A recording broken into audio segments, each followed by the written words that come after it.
আমি বান্দা, আল্লাহ রব। আল্লাহ পাক বলতেছেন, নবীজি বলতেছেন আল্লাহ পাক তার দিলের খবর জানেন। সেই ভুল করে এই কথা বলার দ্বারা আল্লাহ পাক রাগ হন না, বরং আল্লাহ পাক তার উপরে আর একটু খুশি হন। ভাইয়ের আমার, এজন্য ভুল করে যারা হাত তুলছে তারা ভুল করছে নাকি ঠিক করছে বলেন? সে চাইছিল আল্লাহকে দেখানোর জন্য। যাই হোক, কথা লম্বা করা যাচ্ছে না। আমরা যারা আসতে পেরেছি আমরা খুশি না বেজার? এজন্য একটু শুকরিয়া আদায় করে আলহামদুলিল্লাহ। সম্মানিত হাজিরিন, চলেন এজন্যে মাহফিলের মাঠগুলোতে আমি শুরুতে যে কথা বলছিলাম যে মাহফিলের মাঠে লোক আসে কম। কি আসে বলেন? কম। কিন্তু বাজারের মধ্যে লোক বেশি। এশার নামাজে লোক কম, এশার সময় যে সন্ধ্যা বাজার বসছে সেই বাজারে লোক বেশি। ভাইয়ের আমার, এই মাহফিলগুলোর আয়োজন করা হয় মূলত কি জন্য বলেন? মাহফিলগুলোর আয়োজন কি জন্য করা হয়? কথা বলেন, আমার নির্ধারিত সময় শেষ করে দেব। আমি যেটুক বলে এটুকের উত্তর দেন। মাহফিলের আয়োজন কি জন্য করা হয় বলেন? কি জন্যে? সমাজ ঠিক করার জন্য, তাই না? সমাজ ঠিক হবে কি দিয়ে? সমাজ ঠিক কোনো দিন হবে না। এক ভাই বলছে কোরআন দিয়ে সমাজ ঠিক হবে। কোরআন দিয়েও সমাজ ঠিক হবে না। বলবেন হুজুর কেমন কথা? কোরআন ছাড়া সমাজ ঠিক হবে না। কোনো দিন সমাজ ঠিক হবে না যদি আমি ঠিক না হই। বলেন, কোনো দিন সমাজ ঠিক হবে না যদি রাসূলের জামানায় কোরআন ছিল না? ছিল না, বরং জীবন্ত কোরআন ছিল। কি কোরআন ছিল? কারণ মুহাম্মদুর রাসূলুল্লাহ সাল্লাল্লাহু আলাইহি ওয়াসাল্লাম তিনি জীবিত ছিলেন, তার উপরে কোরআন নাজিল হয়েছে। তার জীবদ্দশায় কোরআন জিনা করতে নিষেধ করছে। জিনা সংগঠিত হয়েছে কি হয়নি বলেন? তার জীবদ্দশায় কোরআন চুরি করতে নিষেধ করছে, হাত কাটা যাবে। চুরি হয়েছে কি হয়নি বলেন? কোরআন মানুষ হত্যা করতে নিষেধ করেছে, তার জীবদ্দশায় মানুষ হত্যা হয়েছে কি হয়নি? হয়েছে। এই জন্য আমি বলছি কোরআন দিয়ে সমাজ ঠিক হবে না যতক্ষণ না আমি ঠিক না হব। যতক্ষণ না আমি ঠিক হওয়ার জন্য কি আছে বলেন? আমি ঠিক হওয়ার জন্য কি আছে? আমি ঠিক হওয়ার জন্য একটা জিনিস আছে, সেই জিনিসটা হলো নামাজ। সেই জিনিসটা কি বলেন? বলেন, আর একটু বলেন, আসতে বলেন। কোরআন ঠিক হওয়ার জন্য কি আছে? নামাজ। নামাজ ব্যতীত আমি ঠিক হব না। আমি ঠিক না হলে কোরআন দিয়ে কোনোদিন সমাজ ঠিক হবে না। যদি কোরআন দিয়েই সমাজ ঠিক হয়ে যাবে, মসজিদের দান বাক্সা থেকে চুরি হয়, মসজিদের টাকা সভাপতি মেরে খায়, আপনাদের এলাকায় খায় না? খায়। মসজিদে আপনি আমি যা সদাকা করি, সেই সদাকার টাকা মসজিদের ক্যাশের থেকে নিয়ে পৌরসভায় ঘুষ দিয়ে 25,000 টাকা ঘুষ দিয়ে মসজিদের জন্য 1 লাখ টাকা অনুদান আনা হয়। এই খবর জানেন আপনারা? জানেন? এবার বলছেন যে কোরআন দিয়ে যদি সমাজ ঠিক হবে, মসজিদের টাকা দিয়ে ঘুষ দেওয়া যায়? আমার টাকা দিয়ে ঘুষ দেওয়া যায়? যায়? যায় না। কোরআন দিয়ে যদি সমাজ ঠিক হতো, মসজিদের টাকা দিয়ে ঘুষ দিয়ে সভাপতি সেক্রেটারি মসজিদের জন্য পৌরসভা থেকে অনুদান বলেন আনতো না। কথা বোঝেন ভাইরা আমার? কোরআন দিয়ে সমাজ ঠিক হবে না যতক্ষণ পর্যন্ত আমি ঠিক না হব। আমি ঠিক হওয়ার জন্য একটাই মাত্র পন্থা, একটাই মাত্র পদ্ধতি, একটাই মাত্র সূত্র, সেটা হলো নামাজ। আল্লাহ পাক ডাক দিয়ে বললেন, হে রাসূল, উতলু মা উহিয়া ইলাইকা মিনাল কিতাব ওয়া আকিমিস সালাত ইন্নাস সালাতা তানহা আনিল ফাহশাই ওয়াল মুনকার ওয়া লাযিকরুল্লাহি আকবার ওয়াল্লাহু ইয়ালামু মা তাসনাউন।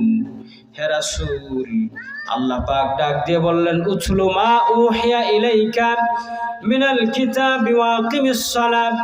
হে রাসূল, তোমার উপর আমি যা নাজিল করেছি, যে কিতাব নাজিল করেছে, ওই কিতাব থেকে তুমি পড়ো, তুমি তেলাওয়াত করো এবং নামাজ প্রতিষ্ঠা করো। এরপরে আল্লাহ পাক ডাক দিয়ে বললেন, ইন্নাস সালাতা তানহা আনিল ফাহশাই ওয়াল মুনকার, নিশ্চয় নামাজ, নিশ্চয় নামাজ, নিশ্চয় নামাজ সমস্ত প্রকার খারাপ আর গর্হিত কাজ থেকে বিরত রাখতে পারে। ভাইয়ের আমার, এবার আসি, আমি কি বলছি, কোরআন দিয়ে যদি সমাজ ঠিক হবে তাহলে কোনো দিন মসজিদের টাকা দিয়ে ঘুষ দেওয়া হতো না। কোরআন দিয়ে যদি সমাজ ঠিক হবে তাহলে কোনো দিন মসজিদের দান বাক্স চুরি বলেন হতো না। কোনো দিন ইমাম সাহেব বেনামাজির বাড়িতে খাবার খেত না। কোরআন দিয়ে যদি সমাজ ঠিক হয়ে যেত, কোনো দিন মসজিদের সভাপতি একজন বেনামাজি ব্যক্তি হতে বলেন পারত না। এই জন্য আল্লাহ পাক ভালো করে বুঝবেন, ইশারা দিয়ে বুঝাচ্ছেন, ও রাসূল উতলু মা উহিয়া ইলাইকা মিনাল কিতাব ওয়া আকিমিস সালাত, হে রাসূল আপনার উপর আমি যা নাজিল করেছি সেই কিতাব থেকে আপনি তেলাওয়াত করেন, নামাজ প্রতিষ্ঠা করেন।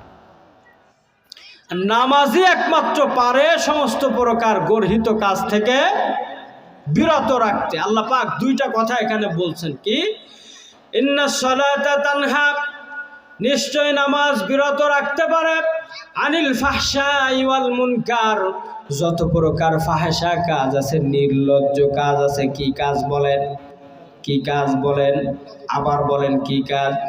ফাহশা শব্দ আল্লাহ পাক আগে কেন ব্যবহার করলেন? ওগো দোস্তরা আমার, ও বন্ধুরা আমার, যে যুবক নামাজে আসে না, ওই যুবক নামাজে না আসার পিছনে একাধিক কারণের অন্যতম কারণ হলো সে বিভোর থাকে ফাহেসা কাজে। কি কাজে বলেন, বলেন কি কাজে বিভোর থাকে? যুবকরা ফাহেসা কাজের মধ্য দিয়ে যতটা গুনার মধ্যে জড়ায়, বুড়া মানুষ এখন আর রক্ত গরম নাই, গুনাহ করার সুযোগ কম, তারপরও বুড়োরা কি গুনাহ করা ছাড়ে না। বন্ধুরা আমার, বিস্তারিত কথা বলার সময় নেই। আল্লাহ পাক প্রথম যে কথাটা বললেন সেটা হলো ফাহশা, নির্লজ্জ কাজ থেকে নামাজ বিরত রাখে। ওয়াল মুনকার, গর্হিত কাজ বলা হয় আল্লাহ পাক যেগুলির আদেশ দিয়েছে সেগুলি না করা, এবং যেগুলির আদেশ দিয়েছেন, যেগুলি করতে নিষেধ করেছেন এগুলি করা, যেগুলি করতে আদেশ দিয়েছেন ওই কাজগুলি না করার নাম হচ্ছে গর্হিত কাজ। ভালো করে বোঝেন। আপনার ছেলেকে আপনি বললেন পড়তে বসো, ছেলে মোবাইল নিয়ে বসেছে। আপনার ছেলেকে আপনি বললেন এখন ঘুমাও, আপনার ছেলে এখন চিঠি লেখায়, মেসেজ লেখায় ব্যস্ত। আপনি আপনার স্ত্রীকে বললেন আমার জন্য ডিম ভাজি করো, স্ত্রী মনে করলো আমি আমার স্বামীর জন্য শুধু ডিম না, একটু ভালোবেসে সাথে আর একটু মাছও ভাজি করি, স্বামী খুশি হবে না বেজার হবে? হ্যাঁ, বেজার হবে। ভালো করে বসবেন, ভালো করে বসবেন। স্বামীর এখন খেতে মন চেয়েছে, স্বামীর এখন খেতে মন চেয়েছে ডিম ভাজি, আপনি মাছ ভাজিও দিয়েছেন, এটা অতিরিক্ত। এটা কি বলেন, কথা বোঝেন? মন চেয়েছে কি ডিম, আপনি সাথে দিয়েছেন মাছ। আল্লাহ পাক দান করতে বলেছে, তার জন্য আপনি ঘুষের টাকা দান করবেন, এটা আল্লাহ বলে নাই। আল্লাহ পাক দান করতে বলেছে এজন্য আপনি সুদের টাকা দান করবেন, এটা বলে নাই। আল্লাহ পাক কুরবানি করতে বলেছে এজন্য আপনি পরের গোয়ালের গরু চুরি করে এনে কুরবানি করবেন, এটা আল্লাহ বলে নাই। কথা বোঝাতে পেরেছি? আদেশ যেটা সেটা যতটুক এতটুক করতে হবে, যেটা নিষেধ, যেটা আদেশের মধ্যে নাই তার অতিরিক্ত করাটা হচ্ছে গর্হিত কাজ। বোঝাতে পেরেছি? বুঝছেন? একটু আপনি বলবেন হুজুর আমি আল্লাহর জন্য একটু ভালোবাসি করি। আল্লাহকে যদি ভালোই বাসি, আল্লাহর আদেশের বিরুদ্ধে আচরণ করা বলেন যায় না। আল্লাহ পাক বললেন ইন্নাস সালাতা তানহা আনিল ফাহশাই ওয়াল মুনকার, সমাজ শুধরানোর জন্য কোরআনের আইন চলবে, কিন্তু আইনটা তো প্রয়োগ হবে আমার উপর। আমি যদি আইনকে বৃদ্ধাঙ্গুলি দেখি, আমি যদি অপরাধ করি, অপরাধের মাত্রা দিন দিন বাড়তে থাকে, কোরআনের আইনের জায়গায় থাকবে, সমাজ শুধরাবে না, ধ্বংস হবে। কথা বোঝেন? কি হবে? এই জন্য আল্লাহ পাক সূক্ষ্ম একটা ইঙ্গিত দিয়ে বললেন কোরআনের আইন। এই আয়াতের প্রথম অংশ আল্লাহ পাক বললেন উতলু মা উতলু মা উহিয়া ইলাইকা মিনাল কিতাবি ওয়া আকিমিস সালাত, হে রাসূল আপনার উপর আমি যা নাজিল করেছি ওই কিতাব থেকে আপনি তেলাওয়াত করেন, অর্থাৎ কোরআনের আইনগুলো মানুষকে পাঠ করে করে শোনান। কোরআনের আইনগুলো মানুষকে পাঠ করে শোনান। কোরআনে বর্ণিত কথাগুলো যেসব লাভজনক কথা আছে এগুলি শোনান। কোরআনে বর্ণিত যেসব লস সূচক কথাগুলো আছে, অলাভজনক কথাগুলো আছে, এগুলিও শোনান। কিন্তু এই সব কিছু শোনানোর পরও মানুষের কোনো কাজে আসবে না যদি ওই মানুষগুলো নামাজি না হয়। কি না হয় বলেন? নামাজি না হয়। এই জন্য আল্লাহ পাক বললেন, ইন্নাস সালাতা তানহা আনিল ফাহশাই ওয়াল মুনকার। একজন মানুষকে একমাত্র সমস্ত প্রকার নির্লজ্জ, ফাহেসা এবং গর্হিত কাজ থেকে বিরত রাখতে পারে, সেই তদবিরটা হচ্ছে নামাজ। আল্লাহ পাক ডাক দিয়ে বললেন, তুমি আল্লাহর ভালোবাসায় যা কিছু করতে চাও, আল্লাহর ভালোবাসায় তুমি যা কিছু করতে চাও, সব কিছু তুচ্ছ, সব কিছু নগণ্য, সব কিছু ছোট। কি বলেছে বলেন? আল্লাহর ভালোবাসায় আপনি যা কিছু করতে চান সবগুলো তুচ্ছ, সবগুলো নগণ্য, সবগুলো ছোট জিনিস। কি বলেছে বলেন? বলেন। আল্লাহর ভালোবাসায় আপনি আমি যা কিছু করি সবগুলো নগণ্য, সবগুলো কি বলেন? সবগুলো তুচ্ছ, সবগুলো ছোট জিনিস, একটাও বড় না। বলেন, একটাও কি না? বলেন, বড় না, সবগুলো তুচ্ছ। আল্লাহর ভালোবাসার সে বড় জিনিসটা কি? বলেন, সে বড় জিনিসটা কি? বলেন, সে বড় জিনিসটা কি? কিভাবে? আল্লাহ পাক ডাক দিয়ে বললেন, ও পৃথিবীর মানুষেরা শোনো, আমি আমার রাসূলকে বলে দিছি, হে রাসূল তোমার উপরে, আপনার উপরে আমি যে কিতাব নাজিল করেছি সেই কিতাব থেকে আপনি তেলাওয়াত করেন, নামাজ প্রতিষ্ঠা করেন। কেননা একমাত্র নামাজই পারে মানুষকে গর্হিত কাজ থেকে বিরত রাখতে, ফাহেসা কাজ থেকে বিরত রাখতে। এরপরে আল্লাহ পাক ছোট্ট একটা স্টপেজ দিলেন, একটু থেমে গেলেন। যাওয়ার পরে আল্লাহ পাক বলতেছে, হে রাসূল পৃথিবীর মানুষদেরকে আপনি জানিয়ে দিন, এই পৃথিবীর মানুষেরা আমি আল্লাহর ভালোবাসায় যা কিছু করুক না কেন সব কিছু নগণ্য, সব কিছু তুচ্ছ এবং সব কিছুই ছোট। শুধু আমার ভালোবাসায় মানুষেরা যদি একটি মাত্র কাজ করে সেই কাজটা হচ্ছে সব থেকে বড়। কি বলেন? সব থেকে বড়। আল্লাহ পাক এই আয়াতের পরের অংশে বললেন, ওয়ালা যিকরুল্লাহি আকবার। আল্লাহ পাকের স্মরণে যা কিছু তুমি করবা সব থেকে বড় জিকিরটার নামই হচ্ছে নামাজ। আল্লাহ পাক ডাক দিয়ে বললেন, আল্লাহু ইয়ালামু মা তাসনাউন। এই কথাটুকু আল্লাহ পাক না বললেও পারতেন। পারতেন না? পারতেন। কিন্তু তারপরও কিছু একরুখা মানুষ থাকবে, ঘাড় তেড়া কিছু মানুষ থাকবে। রাগ করেন না আমার কথায়, ঘাড় তেড়া বলেছে এজন্যে। সব কিছু বোঝায়। ইমাম সাহেব সারাদিন কমিটির লোকদেরকে সারাদিন বোঝাবে, ভাইয়েরা আমার মসজিদ করার জন্য এই গর্হিত কাজ করা যাবে না, মসজিদ করার জন্য এই কাজগুলি করা যাবে না, মসজিদের সৌন্দর্য রক্ষা করার জন্য সুদের টাকা নেওয়া যাবে না, ঘুষের টাকা নেওয়া যাবে না, বেনামাজির বাড়িতে ইমাম সাহেবের খাবারের ব্যবস্থা করা যাবে না। ওই মানুষগুলো একটু ঘাড় তেড়ামি করে বলবে, হুজুর ওই বাড়িতে ইমাম সাহেব এক ওয়াক্ত খাওয়ার দ্বারা যদি ওই বাড়ির মানুষেরা নামাজি হয় এই জন্যে খাবেন। কি বলবে? ওই বাড়ির মানুষদের নামাজি বানানোর জন্য এক ওয়াক্ত ইমাম সাহেব খাবে। হুজুর ঘুষের টাকাটা যখন আমরা নেব তখন ওই ঘুষখোর সরকারি কর্মকর্তাকে আমরা বলবো যে ভাই মসজিদে দান করেছেন, ঠিক আছে আপনার টাকা দিয়ে টাইলস লাগানো হবে, এই টাইলসে মাঝে মধ্যে একটু সেজদা দিয়ে এসে নিয়ে দাওয়াতটা দেব, এই জন্য ঘুষের টাকা নেওয়া লাগবে, সুদের টাকা নেওয়া লাগবে।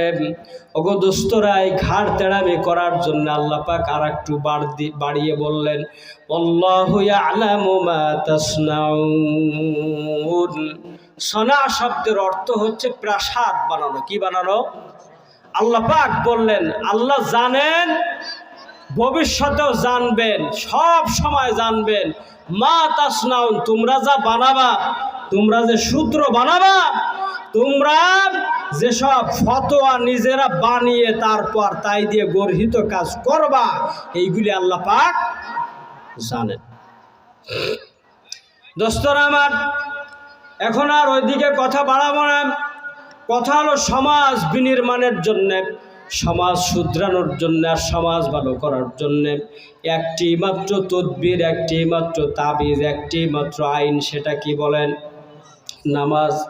এটা সমাজের আইন বললাম, সমাজের কথা বললাম। এবার একটু আপনার কথা বোঝেন। কি বুঝবেন বন্ধুরা আমার? এর মধ্যে বহু মানুষ আছে যারা নামাজে আসেন না, নামাজে যান না। অনেক সময় আজান শুনে ঘরে বসে আপনি নামাজ পড়েন কিনা এমন মানুষ আছে না? আছে। ঘরে বসে নামাজের সংখ্যা কম না বেশি? বলেন কম, তাই না? বেশি। মসজিদে এসে নামাজ পড়ার মানুষ কম না বেশি? ওগো দোস্ত, মসজিদে এসে নামাজ পড়লে আপনার কি লাভ হবে এত দূর এখন বলার মতো সময় নাই। তবে শুধুমাত্র কম্পেয়ার করার জন্যে, একটু বোঝানোর জন্যে, অনুপাত উঁচু নিচু আর পার্থক্যটা বোঝানোর জন্য আমি বলি, মসজিদে নামাজ ধীরে ধীরে না হয়, মসজিদে নামাজ ধীরে ধীরে হয় নাকি ঘরের মধ্যে নামাজ ধীরে ধীরে হয়? বলেন, একটু জোরে বলেন। মসজিদে ধীরে হয় না ঘরে ধীরে হয়? মসজিদের নামাজ ধীরে ধীরে হয়। মসজিদে এসে নামাজ পড়লে কি লাভ? আপনাকে আমি শুধুমাত্র আমার সময়ের মধ্যে ছোট্ট একটা কথা বলি। 1996 সাল, কত সাল বলেন? একটু জোরে বলেন। 1996 সাল ইংল্যান্ডের রাজধানীতে একটা সমাবেশ হয়েছে। সেই সমাবেশটা হলো বিজনেস সমাবেশ, ব্যবসায়ীদের একটা সমাবেশ। এই পৃথিবীর 306টা রাষ্ট্র, 306টা দেশ, স্বাধীন এবং পরাধীন মিলে, বুঝে আসছে? কিছু দেশ আছে পরাধীন, কিছু দেশ আছে স্বাধীন, সব মিলে 306টা রাষ্ট্র। স্বাধীন রাষ্ট্র হলো 287টা। এই 287টা রাষ্ট্রের মধ্য থেকে ইংল্যান্ড সরকার গোটা পৃথিবীর মধ্য থেকে মাত্র 27 জন লোককে বাছাই করে নিছে। কতজন লোক? 27 জন লোককে পুরা পৃথিবীর মধ্য থেকে বড় বড় কোম্পানির ম্যানেজারদেরকে ডাক দিয়েছেন। সারা পৃথিবীর মাত্র 27টা কোম্পানির 27 জন ম্যানেজারকে নিয়ে ডাক দিয়েছেন। এদেরকে ডাক দিয়ে ইংল্যান্ডের রাজধানীতে একটা হোটেলের মধ্যে একটা সেমিনার করছেন। 12 দিনের একটা আলোচনা সভার শেষ দিনের শেষ অধিবেশন ছিল। এই পৃথিবীর যেসব মানুষেরা ব্যবসা নিয়ে বেশি পলিটিক্স করে, ব্যবসা যাদের মাথার মধ্যে বেশি, এই মানুষগুলোর মধ্য থেকে 3 জন লোককে আনছেন। ট্রেনার অর্থাৎ যারা ট্রেনিং করাবে তারা 3 জন, আর যারা ট্রেনিং গ্রহণ করবে তারা 27 জন। মোট কতজন? আর বলেন না কতজন? যারা প্রশিক্ষণ দিবে তারা 3 জন, যারা প্রশিক্ষণ নেবে তারা 27 জন। এই 30 জন মানুষের মধ্যে শেষ দিন এই 3 জন কথা বলবে। একেবারে শেষ সময় এসে ওই 3 জনের মধ্য থেকে একজন বলতেছে, ভাইরা আমার, আপনারা যারা প্রশিক্ষণ নেওয়ার জন্য আসছেন তাদেরকে আমরা একটু বলি, শোনেন। কি বলবেন বলেন? বলছে, শোনেন, আপনারা সবাই বড় বড় কোম্পানির ম্যানেজার। এই ম্যানেজারি করতে করতে কোম্পানির চাপ, কোম্পানির বিভিন্ন সুযোগ সুবিধা আর সমস্যার মধ্য দিয়ে অনেক সময় আপনাদের ব্রেনটা হ্যাং হয়ে যায়। কি হয়ে যায়? বলেন, কি হয়ে যায়? হ্যাং হয়ে যায়। সামান্য একটা পরিবার চালাতে যেয়ে যখন আমরা ঝামেলায় পড়ে যাই, তখন আমরা কোনো সময় বলি এই কাজটা না হলে ভালো হতো, আর এই কাজটা হলে ভালো হতো, বলি কি বলি না? বন্ধুরা আবার ওই ট্রেনার প্রশিক্ষক 3 জনের একজন বলতেছে, ও পৃথিবীর বড় বড় কোম্পানির 27 জন ম্যানেজার, বন্ধুরা আমার শোনেন, কোম্পানির বিশাল চাপ সামলাতে যে অনেক সময় আপনাদের ব্রেনটা যখন হ্যাং হয়ে যায়, এই সময় আপনারা চিন্তা করেন যে এই কাজটা হলে ভালো হতো আর এই কাজটা না হলে ভালো হতো।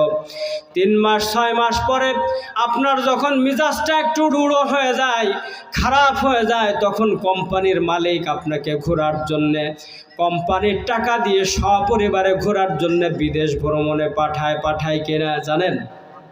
বড় বড় কোম্পানির ছোটোখাটো ম্যানেজারদেরকেও, এরিয়া ম্যানেজার, জেলা পর্যায়ের ম্যানেজারদেরকে অনেক সময় বিদেশ ভ্রমণে পাঠায় সপরিবারে। মাথাটাকে একটু রিল্যাক্স করে নিয়ে আসেন, একটু শান্ত করে নিয়ে আসেন। বন্ধুরা আমার, সব কথা শেষ, সমস্ত ট্রেনিং শেষ, সব শেষে বলতেছে একেবারে শেষ প্রান্তে এসে আমরা উপস্থিত।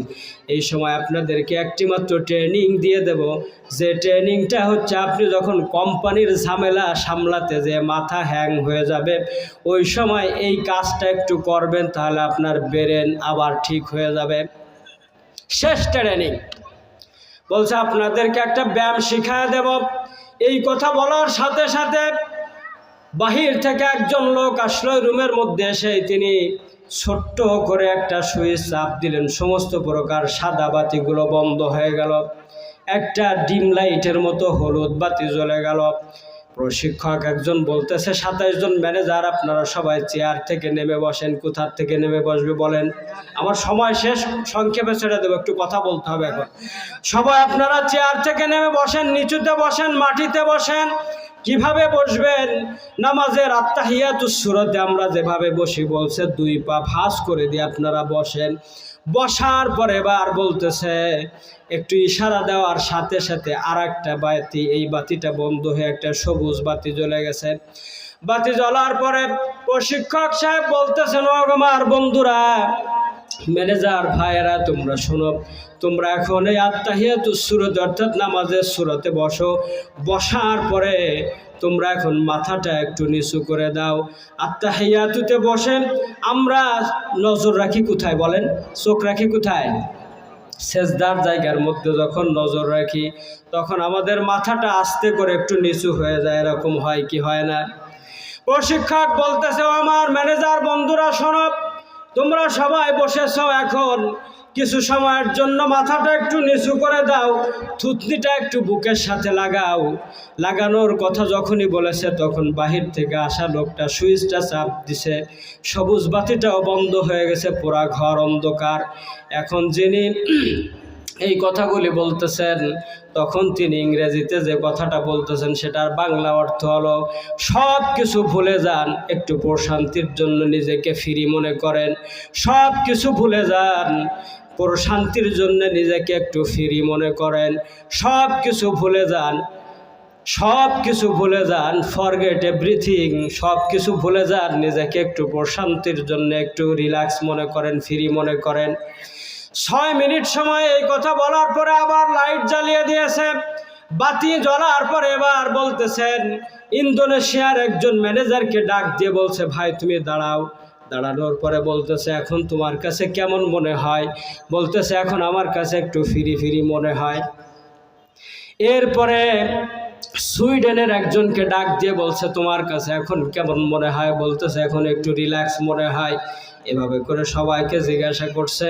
করার পরে পাকিস্তানের একজন লোক ছিল, একজন ম্যানেজার ছিল, তাকে ডাক দিয়েছেন। দেওয়ার পরে বলতেছে, আপনার কাছে কেমন মনে হয়? বলছে, আমার কাছে কেমন মনে হয় এইটা বলার আগে আমি তোমাকে একটা খবর দিই। সেই খবরটা হলো, তুমি আমাকে যে ব্যায়াম শিখিয়েছো এই ব্যায়ামটা অর্ধেক, তুমি আমাকে যে ফ্রি হতে বলেছো এটা অর্ধেক, এটা পরিপূর্ণ না। বলবো পরেরটুক বলবো না শেষ করে দেব? সময় তো আমার শেষ হয়ে গেছে। বলবো? বন্ধুরা আমার, পাকিস্তানের ওই ম্যানেজার মেহমান ডাক দিয়ে বলতেছে, তুমি আমাকে যে ব্যায়াম শিখাইছো এই ব্যায়ামটা অর্ধেক, তুমি আমাকে যে খবর দিয়েছো ফ্রি হওয়ার জন্য এই খবরটা অর্ধেক। তখন আমেরিকান প্রবাসী ওই প্রশিক্ষক ট্রেনার বলতেছে, ওগো দোস্ত, তুমি তো আমার ব্রেনটাই হ্যাং করে দিছো। এতক্ষণ তোমাদের ব্রেন ফ্রি করার জন্য আমি মাস্টার হিসাবে আসছিলাম, এখন তুমি আমাকে যে কথা শোনালে এটার দ্বারা আমার নিজের ব্রেনকে তুমি হ্যাং করে দিছো, আমার এই ব্রেন ছাড়াও। এখন বলতেছে, ওগো দোস্ত, ভালো করে শোনো, তুমি আমাকে রিল্যাক্স করার জন্য 6 মিনিট সময় মাথাটা নিচু করে দিয়ে আমাকে বললে ফরগেট এভরিথিং, সব কিছু ভুলে যাও, প্রশান্তির জন্য নিজেকে একটু ফ্রি মনে করো। তুমি আজকে এই কথাটা আমাকে শিখিয়েছো, তুমি আমাকে যেভাবে বসিয়েছো, যেভাবে তুমি আমাকে শিখিয়েছো, এইটা তো আমরা নামাজের মধ্যে, আমরা যারা মুসলমান, আমরা নামাজের মধ্যে আত্তাহিয়াতুর মধ্যে বসে এই সময় আমরা পড়ি আত্তাহিয়াতু, বলেন আত্তাহিয়াতু লিল্লাহি ওয়াসসালাওয়াত ওয়াত-তাইয়্যিবাত। আমার শারীরিক যত ইবাদত আছে, মানসিক যত ইবাদত আছে, আসেন আসেন, আপনার লাগবে এখন, আরে না আসবে ভাই, জায়গা ছেড়ে দেন। ভাইয়ের আমার বড় ভাই, বড় আলেম মানুষ, ওনাকে নিয়ে আসলাম শুধু বলার জন্যে। কি জন্যে? আত্তাহিয়াতুর মধ্যে আত্তাহিয়াতু লিল্লাহি ওয়াস সালাওয়াত, আত্তাহিয়াত এই একটা শব্দের অর্থ হচ্ছে আমার শারীরিক এবং মানসিক যত ইবাদত আছে সব আল্লাহর জন্য। বলেছি ভাই, ওলামা একরাম আছে, এই জন্য ওনাকে নিয়ে আসলাম। ভাইয়ের আমার, এই শব্দটার অর্থ হচ্ছে আমার শারীরিক এবং বলেন মানসিক ইবাদত আল্লাহর জন্যে। আর ওই ট্রেনার, ওই প্রশিক্ষক শিখাচ্ছে তুমি কিছু সময়ের জন্য মাথাটা নিচু করে থাকো আর সব কিছু ভুলে যাও নিজেকে একটু প্রশান্তি করার জন্যে।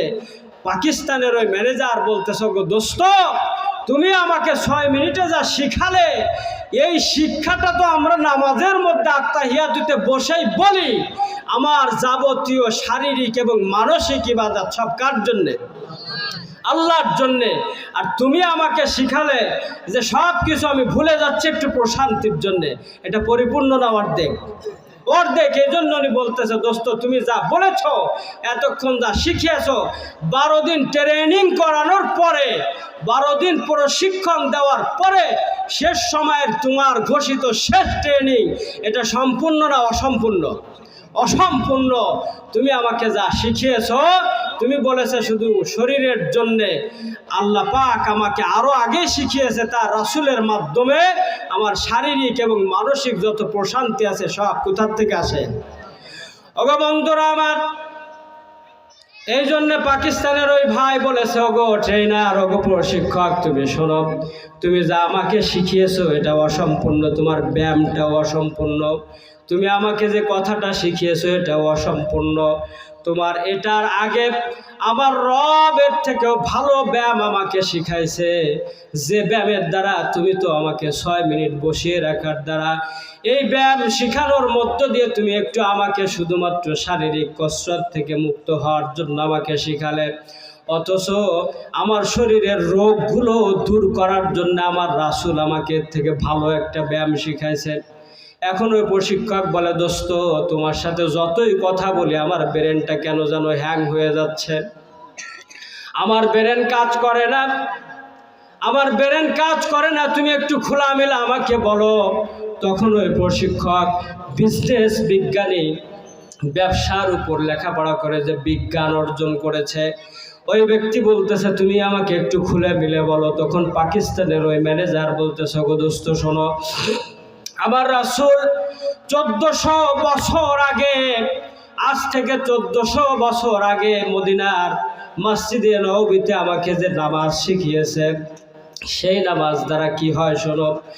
একটা মানুষ যখন আল্লাহু আকবার বলে ভাবে হাত বেঁধে দাঁড়িয়ে থাকে, তখন তার মাথার থেকে নিয়ে যত ঝামেলাগুলো আছে, মাথার যত চাপগুলো আছে, এগুলি বুক পর্যন্ত এসে যায়।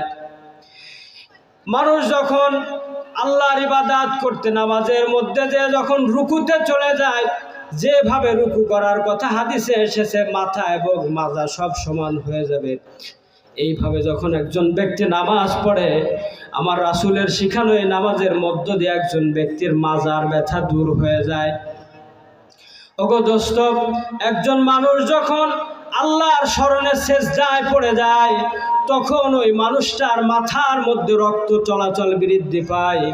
মানুষের টেনশন করার দ্বারা মাথার রক্ত যখন নাভিতে চলে আসে, মানুষ টেনশন করলে রক্ত কোথায় আসে জানেন?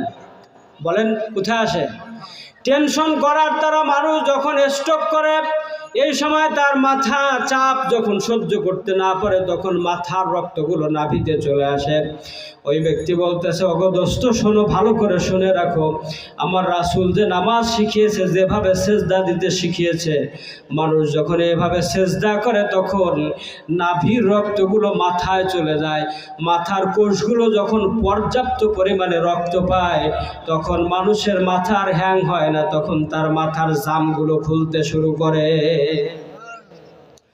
ওগো দোস্ত, এই কথা বলার সাথে সাথে আমেরিকান ট্রেনার বলতেছে, ওগো ভাই আমার, তোমার হাতটা একটু আমার কাছে এগিয়ে দাও। হাত এগিয়ে দিয়েছে, দেওয়ার পরে বুকের মধ্যে জড়িয়ে ধরে বলতেছে, দোস্ত আর ইউ মুসলিম, তুমি কি একজন মুসলিম? বলতেছে, ইয়েস আই এম মুসলিম। বলছে, আমি একজন মুসলিম। বলছে, ওগো দোস্ত, তোমার রাসূল, তোমার ধর্ম, তোমার নামাজ, তোমাকে যে জিনিস 1500 বছর আগে